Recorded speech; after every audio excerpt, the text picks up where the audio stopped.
Hi అండి. నమస్కారం. Welcome to software couple goals YouTube channel.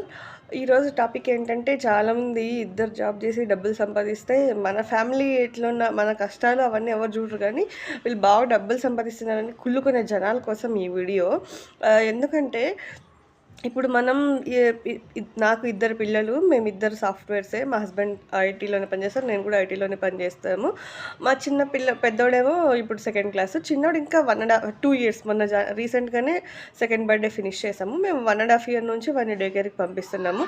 ఫస్ట్‌లో వర్క్ ఫ్రమ్ హోమ్ ఉన్నప్పుడు మెయిడ్‌ని పెట్టుకునేవాళ్ళం. బట్ ఇప్పుడు ఆఫీస్‌కెళ్ళాల్సొస్తుంది. మెయిడ్‌ని పెట్టుకుంటే ఇప్పుడు నేను ఆఫీస్‌కెళ్ళాలి. మా హస్బెండ్ ఆఫీస్‌కెళ్ళాలి. అలాంటప్పుడు మెయిడ్‌ని ఇంట్లో వదిలేసి వెళ్ళడానికి అవ్వదు కదా!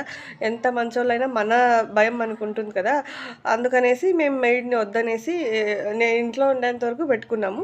ఇప్పుడు అవ్వదు మెయిడ్ అనేసి ఇంకా పిల్లోడిని డే కేర్ కంపెనీయే ప్రొవైడ్ చేస్తుంది డే కేర్. అందులో డే కేర్‌లో ఏస్తున్నాము.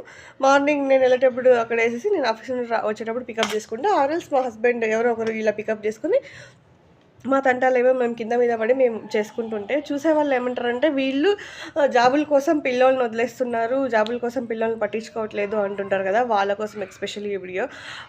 మీకు తెలియక ఒకటి చెప్పనా విషయము, మేము పిల్లల్ని డే కేర్‌కేసి ఆఫీస్‌కెళ్తున్నాము అంటే, మేమెంత సాక్రిఫైస్ చేసి, మేమెంత లోపల ఎవరికీ చెప్పుకోలేని బాధ అనుభవిస్తామో మాకే తెలుస్తుంది. మాకు మాత్రం ఫీలింగ్స్, ఎమోషన్స్ ఉండవు. అందరికీ ఉంటాయి.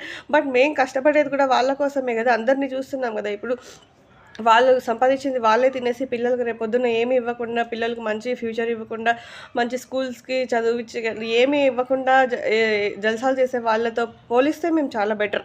ఎందుకంటే మేము కష్టపడేది మా పిల్లల కోసమే, మా పిల్లల భవిష్యత్తు కోసమే మేము ఇద్దరు కష్టపడి జాబ్ చేసి సంపాదిస్తున్నాము. అండ్ మోర్ ఓవర్ మాకు లేని నొప్పి, మాకు లేని బాధ వాళ్ళకేంటో అసలు అర్థం కావట్లేదు.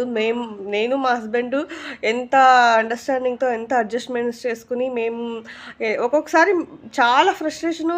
3 పూట్ల తినడానికి కూడా మాకు టైం ఉండదు. బట్ మేము ఎవరికి చెప్పుకోలేం గదా! వేరే వాళ్ళ కోసమే మేము కష్టపడట్లేదు కదా! మా కోసం మేము కష్టపడుకుంటున్నాం. సో, మేము we need to understand, we need to sacrifice our self, we need to adjust కదా! మధ్యలో వాళ్ళకెందుకో నొప్పి నాకు అర్థం కావట్లేదు. చేతనైతే మీరు కూడా కష్టపడి పిల్లల్ని చూసుకోవడానికి ట్రై చేయండి. లేదా మీరే బాగుండడానికి ట్రై చేయండి. అంతేగాని ఎవరో కష్టపడి సంపాదిస్తే వాళ్ళని చూసి ఏడవడం మానేయండి. First of all that is not good for everyone. ఒకరు బాగుంటే అయ్యో! బాగున్నారు అనుకోండి. అంతేగాని వాళ్ళు బాగున్నారనేసి కుళ్ళు పడడం వల్ల ఏం రాదు. అండ్ మోర్ ఓవర్ మేము టు బీ ఫ్రాంక్ చెప్తున్నాను. మేము మాకు ఓన్లీ సాటర్‌డే, సండే తప్పించి మండే టు ఫ్రైడే ఫుల్ హెక్టిక్‌గా ఉంటుంది షెడ్యూల్. మార్నింగ్ 6కి లేసినప్పటి నుంచి ఫస్ట్ ఇల్లంతా క్లీన్ చేసుకొని